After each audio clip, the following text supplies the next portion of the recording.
right, so Dan's gone just for today. Oh, so I have to suffer through this. Yeah, you do. All right, go ahead. Because I find this very fascinating because it's political, everything's political, but Meghan Markle, Prince Harry have been granted a period of transition for Prince Harry and Meghan. So basically they want to divide their time between the UK and Canada. And eventually she wants to move to Los Angeles. This is according to page 6 on the New York Post. But she's waiting until what? Guess what she's waiting for? Riveting. No. It's like being kicked in the groin by dwarfs. No, she hates President Trump so much that she's not moving to America until he's out of office. God, I hope he wins again. I finally found a reason to really support this guy. And with that, let's welcome back to the program Dominic Green. He's a life and arts editor of Spectator USA, contributor to the Wall Street Journal and the New Criterion. His latest column, The Wars of the Poses and the Monarchy and the Mouse. Ooh, the Monarchy and the Mouse. Hi, Dominic. How are you? Good morning, Amy and Sean. I'm so sorry that we have to go into this now. It's all right, Dominic. I'm just looking at your bio, and I've got Wall Street Journal questions for you, but go ahead. All right. Well, Great. Yeah. All right. Well, real quick, I wanted you to hear this. Justin, the Prime Minister of Canada, because that's where Meghan is right now with Archie the baby. Security, the Canadian taxpayers are going to have to pay for it. So, because they are royals, your government would play some role, right, in them coming if they come here? Indeed. But there's still a lot of decisions to be taken by the royal family, by the Sussexes themselves, as to what level of engagement they choose to have. And these are things that we are obviously supportive of their reflections, but have responsibilities in that as well. Turn off this mannequin, for God's sakes. Dominic, I have a question for you. Now is the perfect opportunity. Now, as you can tell, I have absolute contempt for the idea there are royals among us. But anyway, now is the perfect opportunity for your home country to expose the fact, are we still pretending Harry is Charles' kid? Do we still have to pretend that? I'll bet you $1,000, Dominic, that there's no DNA link to the royal family. What do you say? Well, all I will say is this, that it was alleged a few years ago that one of the tabloid newspapers in England had assigned somebody to follow Harry around the various nightclubs in which he was meeting the British public in those days, to follow him around nightclubs, hoping to get a clipping of the royal barnet. In that case, they could do a DNA analysis of his hair. And apparently they weren't able to do it. But this is the sort of thing that might become more possible now that he would be outside the bubble of protection and privilege that the royals usually operate in. If he's just another celebrity, which is pretty much what him and Meghan seem to want to be, if he's just another celebrity, then he's going to be fair game.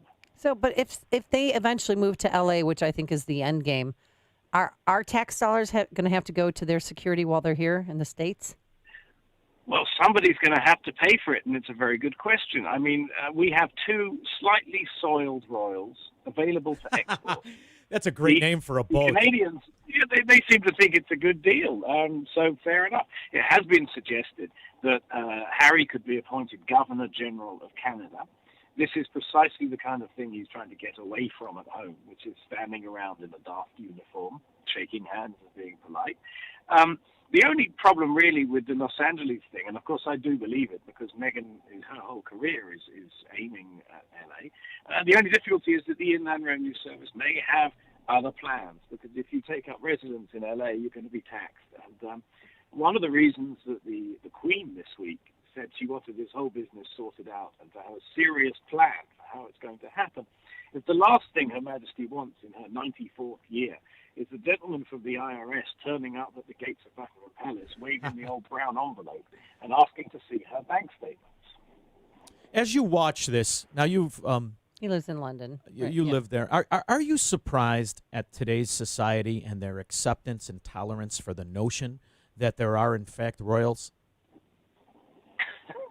Well, I mean, some people believe there are aliens among us. Oh, very good. The royals basically now, these days, they justify themselves in very different terms.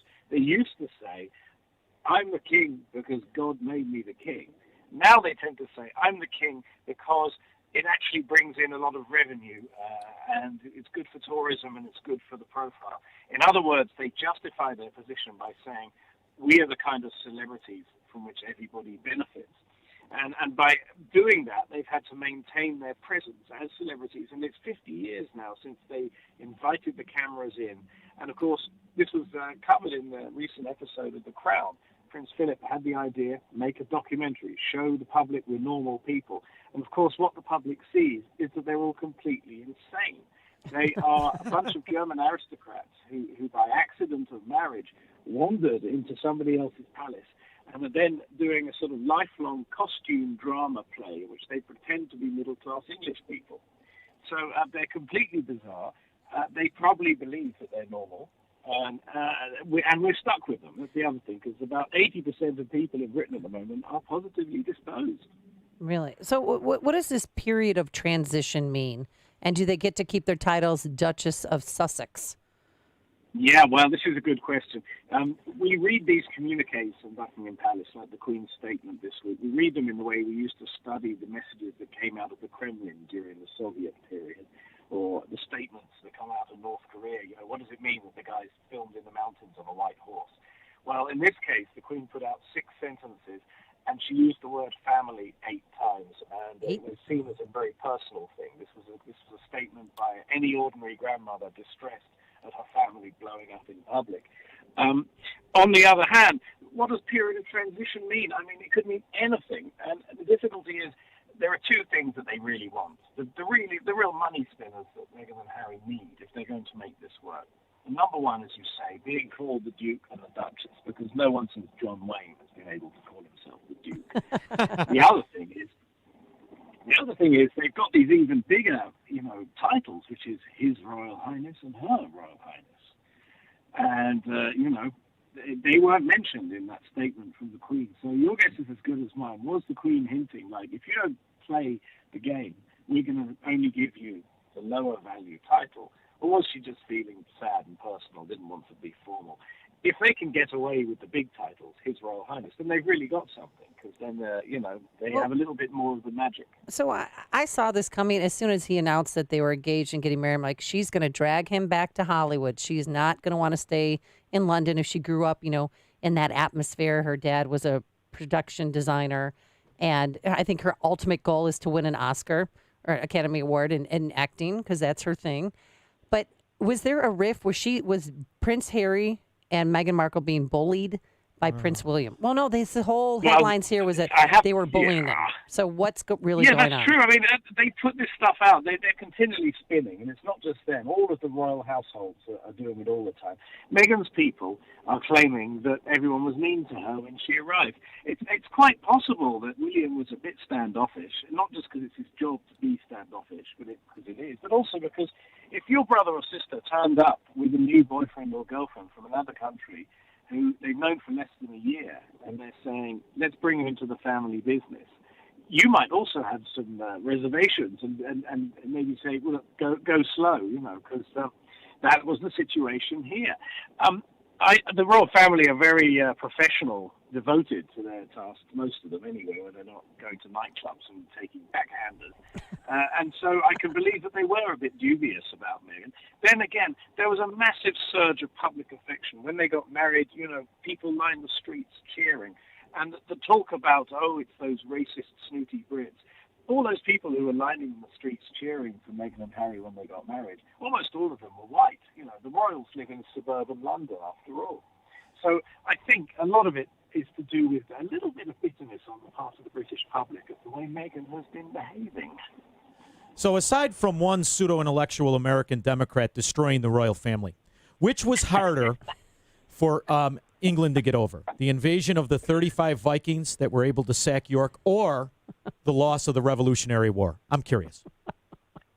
Well, I mean, personally speaking, I'm more upset about the whole Meghan business than the Vikings or the Revolution. Yes, those things see? turned out well in the long run. How this turns out is anyone's guess. I think, yeah. All right, one last question before we let you go, before Sean, gets his barf bag out because he can't stand this segment. Meghan Markle, then there were, newspapers here and the publication said that if she didn't get what she wanted, she would do a tell-all interview with Oprah Winfrey, who, by the way, as I'm sure you know, was at American the wedding. royalty. How do you like it? Go ahead. Is it true? Well, she's the real thing, Oprah. Oprah is the real thing, after all. She actually has the glamour that the royals have been trying to acquire for the last 50 years. I think it is very possible because, personally speaking, I think it's going to be very difficult for this couple to reinvent themselves in this way. I think Meghan will be fine. She's in her element now. She's back in showbiz. I think Harry is going to have great trouble making a transition to what we call a modern democratic society where people don't necessarily call you, Your Majesty every time they open the door for you. So I do, at some point, I'm afraid to say, expect the ghastly tell-all interview and quite possibly even the long, drawn-out public divorce proceedings. And Sean, I'm really sorry. I hope we'll make a monarchist of you yet. Yes. Well, I've got to ask you one question before we let you go. And now you already have them getting divorced. That's all right. Let's move on. Brexit. See, because you're quite accomplished, Dominic. I know we've brought you down to this ridiculous level, but I want to bring it up. I want to end on a high note. Brexit is interesting to me because the people have spoken and the politicians have ignored. Will there finally be an exit from the euro, which has been bringing your country down? Well, I'm very glad you asked. So it's the end of the month, January 31st. That's when it's going to happen at midnight.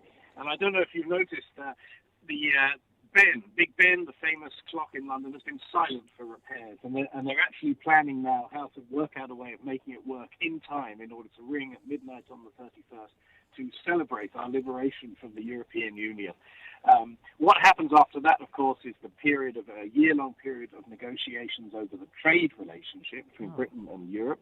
Also, of course, the hope for a trade deal with the U.S. as well as with Canada, and that perhaps Meghan and Harry can put in a good word in North America for Britain as its economy goes down the tubes. Well, they're Democrats like Peter Navarro, so you may have a link there. I think it could work out. I really hope so. I don't think Meghan's in favor of Brexit, though. No, she's not. Has she spoken out publicly? Because it's hard for her to... Does she know what it is? It's hard for her not to express her opinion. And I think that people are used to that in your area of the world. I think that kind of elite democratic opinion is strangely hostile to democracy. It's hostile to democracy in America. It's hostile to democracy elsewhere. I do know, however, on good authority, that the Queen is quietly in favor of Brexit. Her statement was something along the lines, she said, why can't they just get on with it and get it done? Yeah, and that's she's pretty right. much my position. Nice imitation, too, Dominic. Don't think that slipped by me. Now, listen. I think he's been watching The Crown and practicing. We have an expression here in Chicago among people who have been known to wager on things. And what that is covered. And what that means is it's an acceptance of the bet. So are you willing, right here on very local radio, to cover the bet? I say that redhead has nothing to do with royal blood. Oh, you're back Am I to covered? that? Oh. No. Am I covered? That is that's a difficult one, And I'm not going to say which way my money would go. I'll tell you this He's much. Princess I'm not Diana. putting any money on it with you at all.